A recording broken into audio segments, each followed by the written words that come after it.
dalam team fight di mid atau late game. Atau Hylos juga oke. Ini Hylos sih kalau gue. Hylos lebih oke gua. Hylos juga oke. lebih Karena oke. lawannya head to head match up-nya adalah Esmeralda. Yap, dan bener Ya. aja Hylos. Kalau ini aku lebih suka. Iya.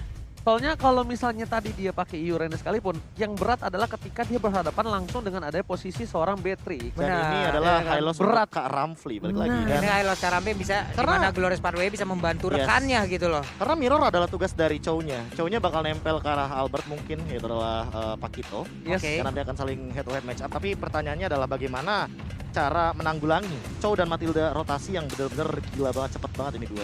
Apakah buku dosa atau buku utang-utang warung dari nasi uduk mampu menumbangkan Ararkyoshi atau bahkan sebaliknya? Ararkyoshi dengan draft yang cukup kuat kalau menurut aku dari segi team fight dan crowd control yang sangat bisa mendominasi di dalam team fight nanti. Mampukah mereka membawa kemenangan untuk game yang pertama? So, buat kalian semua fans dari Alter Ego dan juga Ararkyoshi langsung banjirkan kolom komentar, dan buat yang nobar jangan lupa jaga protokol kesehatan dan kasih tahu sanak saudaranya kalau kita bakal menuju ke match yang pertama, Ararkyoshi versus Yang pertama, dengan adanya beberapa pergerakan yang dilakukan juga oleh beberapa player nama R7. Sendirian ditemani oleh PYN di tengah dengan ada dua player sekaligus ingin menggetak-gati ke arah purple buff yang dimiliki oleh Ararkyoshi. Oke, disamperin begitu saja oleh seorang Rasi. Stiker tadi keluarkan Udil, tapi nampaknya Albert mencoba untuk melakukan satu buah retribution. No! Dia memilih dengan sabar, memilih para pemain dari tim Alter Ego, terkena satu bola lele, dapatkan first blood, didapatkan. Rotasi dari sang kapten membuat para pemain dari tim Ararkyoshi berhasil mendapatkan first blood dengan cukup cepat. Waduh, Rasi ingin pulang bersama dengan Rexlona, tapi ternyata Abyssal Arrow merubah segalanya. Poros rotasi dari Finn-nya sih yang mungkin unpredictable banget sama teman-teman dari Alter Ego. Karena mungkin mikirnya bakal ke arah gold lane, balik lagi karena butuh bantuan juga dari Skylar-nya. Dia bakal kena pressure banget di bagian gold lane, tapi ternyata R7 dan Finn itu ngelakuin poros rotasinya ke bagian EXP lane.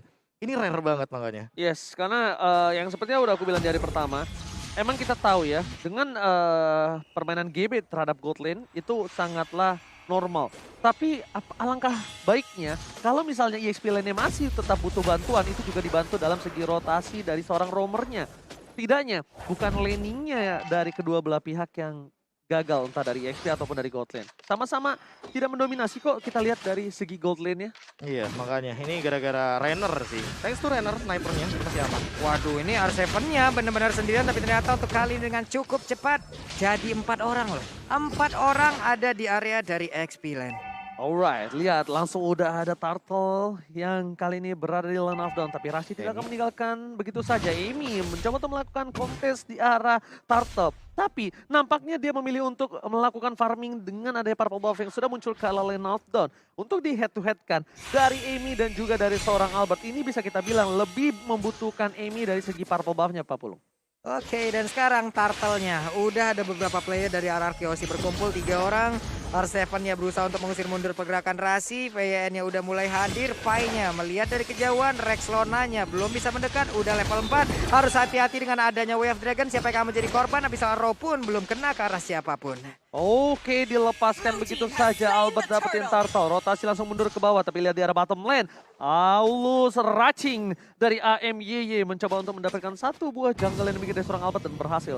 Gold buff pun bakal coba didapatkan, tapi lihat Skylar dengan shotgun yang memberikan surprise attack. Di depan sana Ami, wabar hampir saja, tapi untungnya masih bisa selamat. PYN membuka mapnya dengan satu buah trap, mencoba untuk memastikan diri Ami untuk mundur terlebih dahulu karena terlalu terang untuk tim Ararkyoshi, Pak Bulu. Yap, sementara ini untuk Emi masih memimpin dari sisi level karena dia tadi udah duluan di level 6 dan juga Wave Dragon-nya connect. Untuk kali ini Finn-nya masih bisa selamatkan, dia melempar karena bisa roll, hampir aja terkena, ada flicker yang udah dikeluarkan, tapi Nino mencoba untuk mengeluarkan angle gloom-nya. Tidak ada yang berhasil diamankan lewat fight yang barusan terjadi. Dan bahkan kita lihat di sini dari para pemain dari tim Alter Ego pun tidak bisa mendapatkan. Tapi yang aku sedikit membingungkan adalah Rexlona tetap follow up duel yang dilakukan. Retribution mau digunakan oleh seorang Ami untuk mengamankan orange buff. Skylar masih melakukan poking damage. Dino akan menjadi pilihan, tapi Skylar nggak peduli. Dia ingin satu buah plating yang membuat dia bakal sustain dan menjadi kaya raya di arah bottom lane. Nah, di biru passion udah dikeluarkan, gak kena ke arah siapapun. Ada Clay juga yang memberikan backupan. 2 orang pulang bersamaan. Ada waktu yang mungkin terbuang dan ada waktu yang bisa dimanfaatkan oleh Beatrix. Kita pindah lagi ke sisi lain. Alright, Profesor KB kali ini Alter Ego mungkin laningnya tidak cukup baik dari 13 sisi Profesor. Iya, bahkan melihat Nino yang tidak terlalu dominan-dominan banget, goldnya juga tidak terlalu berbeda jauh. Ini aku bingung apa yang dilakukan dari teman-teman Alter Ego ketika mereka mau melakukan apa ya, cutting rotation gitu loh untuk teman-teman dari RRQ Hoshi. Karena Nino yang seharusnya dia unggul banget di gold lane, dia malah bisa dibilang hampir ketinggalan sedikit aja gold leadingnya dari Skylar. Oke, lihat di depan sana Albert bakal mengadu retribution dan diamankan oleh seorang Amy yang kita tahu dengan emblemnya bakal menambah 20% dari retribution itu sendiri. Wow, kali ini ditutup pergerakan R7 dengan ada Falling Star, tapi Pai is coming. Knockout strike dikeluarkan, tapi Albert masih coba untuk bertahan untuk mundur dan Rasi menjemput pergerakan dari Pai. Kerugian dari purple buff yang sangat-sangat cukup tinggi dari seorang Albert, tapi Amy akankah dia akan melakukan kontes karena dua player bahkan dari tim Pipin pun harus tumbang. Knockout strike dikeluarkan. Rexlon harus down. Satu. Pai masih bertahan. Amy is coming. Dan World Manipulation menutup pergerakan. Tapi Nino memotong Clay. Menutup satu World Manipulation. Dan bahkan Nino yang harus down, Pak Mulung. Itu dia, Plexus sudah digunakan barusan, tapi mendadak dia hadir dan juga maju ke bagian depan. Hilang sudah turtle tersebut. Wow, retribution yang cukup baik. Sedangkan bisa kita bilang dari emblemnya sangat berpengaruh, tapi Albert masih bisa mencuri, Profesor. Iya, levelnya sama soalnya. Dan untuk perbandingannya mungkin terlalu cepat dari Amy melakukan satu retribution barusan. Tapi Pai sendirian di top lane. Oke, bakal coba ditumbangkan dari Albert. Masih selamat, Pipin Dwarf Dragon. Karena yang salah Rexlona bakal menetralisir tim fight kembali. Alter Ego, mereka tidak mau memasakkan kali ini tim fightnya. Tapi mereka ingin memasakkan objektif game ini ditutup. Rexlona, World Manipulation, gak bisa mempertahankan satu buat dari depan sana. Tapi Amy akan menjadi korban dari seorang Albert. Retribution on point. Albert juga akan menjadi korban kedua, tapi nampaknya Albert masih selamat. Skylar, Jokan, dikeluarkan. World Manipulation again. Dan bahkan Pai tertangkap. Sang kuda kali ini harus hilang bersama dengan Nino. RRQ Albert masih mau lebih tapi nggak berhasil, Pak Pulung. Yap, kehilangan 3 player sekaligus dari Alter Ego membuat mereka harus pulang terlebih dahulu, harus sabar terlebih dahulu. Diawali dengan adanya satu outer turret di area mid yang dihancurkan, tapi bayarannya ini dia instan karma yang didapatkan oleh Alter Ego. Sebenarnya satu hal sih, ketika mereka nggak notice Skylar ada di laning phase-nya atau bahkan turretnya belum dihancurkan, artinya Skylar pun melakukan rotasi. Dan mereka mungkin kurang aware terhadap karir dari Skylar yang mana dia juga melakukan dealing damage dengan sangat amat bebas di belakang. Jadi untuk sekarang pun menurutku ketika Skylar-nya tidak terlihat, artinya mereka tuh harus mulai worry sama bagaimana line up mereka dengan kurangnya damage dari Alter Ego Esports. Oke, kurangnya damage walaupun dengan ketebalan cukup tinggi mereka masih dependent sekali dengan damage dari seorang Nino dan juga Amy. Tapi kalau kita bisa bilang juga, ini ada satu hal yang mungkin bisa dilakukan Alter Ego adalah membawa agak sedikit lebih masuk ke arah late game. Hylos bakal lebih sustain, ya kan? Source skill dari RRQ bakal lebih banyak terbuang untuk Alter Ego. Dan mereka tuh masih bisa melakukan continuity team fight, Profesor. Iya, atau tim fight jangka panjang ya lebih tepatnya. Amy juga masih butuh satu level lagi sebelum palunya membesar di level 12. Nah sekarang Rexlona sih, Rexlona lebih tepatnya nge-cancel kayak tadi aja. Nge-cancel Clay. Jangan sampai dia nge-trigger dari The Way of Dragon terlebih dahulu karena itu bakal memberikan informasi bagi teman-teman dari RRQ Hoshi untuk nabrak balik. Oke. Dan bakal kita lihat udah ada 3 pemain dari tim RRQ Hoshi yang standby berada di arah rumput sebelah kanan. Bahkan Rexlona juga memberikan informasi, ini mereka kalau menabrak ini agak cukup berbahaya. Sudah kalian knockout strike yang dilakukan, damage terlalu sakit. Oh my god, Soul Eater mengangkat jiwa dari seorang Rasi. Gak dikasih ampun, sedangkan Cicil menyicil dari Skylar. Kecil-kecil lama-lama jadi gunung, berhasil mendapatkan satu buat turret tambahan. R7 gak kuat menahan damage, tapi lihat Flicker dengan satu buat Jet Kundo. Membuat satu poin telah diamankan, World Manipulation akan kedua poin diamankan Albert. Lihat kerugian yang cukup banyak untuk para pemain dari tim Alter Ego. Snipernya on point. One last hit. Unstoppable. Albert tidak bisa dihentikan, Pak Pulung. Sebuah aksi penebakan arah yang sangat baik tadi dari snipernya. Bagaimana prediksi yang dia lakukan, damage-nya masuk semuanya. Hilang 2 player di mana satu inner turret tadi berhasil dihancurkan. Dan sekarang waktunya RRQoshi mereka melakukan tekanan, tapi sepertinya mereka masih bermain di luar jalur river ya. Mereka belum mau masuk terlalu dalam ke dalam area pertahanan yang dimiliki oleh Alter Ego. Terlalu beresiko sih kalau main front to back dari teman-teman RRQoshi. Mereka harus main pick off dulu karena mereka bawa Selena balik lagi. Dan lihat itu satu momen dari Finn yang sebenarnya dari tadi masih berhasil. Cuma jangan sampai ini dibawa ke late game. Kenapa? Karena kalau dibawa ke late game, Pai, dia bakal nahan ribuan damage dari RRQoshi. Oh my god, lihat WF telah keluar dari R7 kali ini yang terkena damage-nya. Rexlona ini harus lebih berhati-hati. Tapi gue sih lihat Rexlona bermain dengan PD kali ini. Dia bahkan sampai gunain short skill-nya tadi untuk mendapatkan satu buah R7 dari bottom lane. Yes, covernya yang cukup bagus untuk dia. Cuma yang harus diperhatikan adalah Lord sudah berada di arah lane of dark.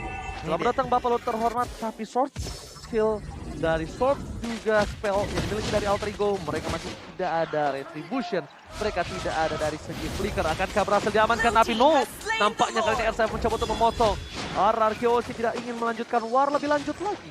Nih, mereka juga tadi udah merelakan dari Lordnya, ada keterlambatan dari retribution juga karena mungkin miskalkulasi, nggak bisa dipaksakan walaupun levelnya dari Aulus itu sendiri udah di atas level 12. Dan sekarang ada fun fact by Grab. Pada MPL Season 8, Skylar tidak pernah memakai marksman di God Lane. Kini, dari total 3 game, dirinya selalu memainkan Beatrix. Yes. Ya, ini menarik banget. Apalagi dengan yang dari tadi dia mendapatkan 4 assist dan bahkan udah Malefic Roll. Jadi emang udah ready banget untuk fight di late game. Tapi ingat, Skylar juga nggak bisa bermain di late game karena ini adalah hero yang lumayan early. Dan ngomongin late game, Amy makin lebih berbahaya.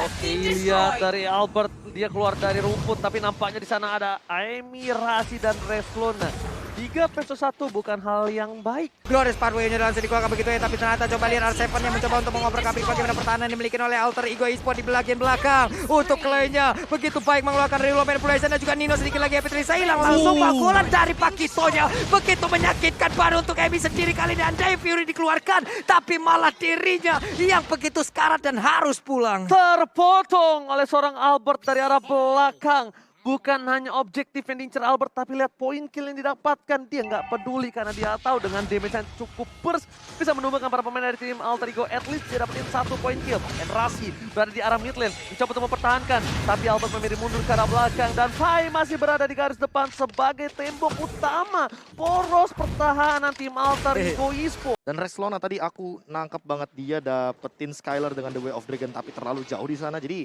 harus dipikirkan matang-matang apakah perlu untuk jump in gitu loh ke arah bagian backline dari teman-teman RRQoshi hanya untuk mendapatkan 1 Skylar. Karena menurut aku powernya bukan di Skylar tapi di Clay.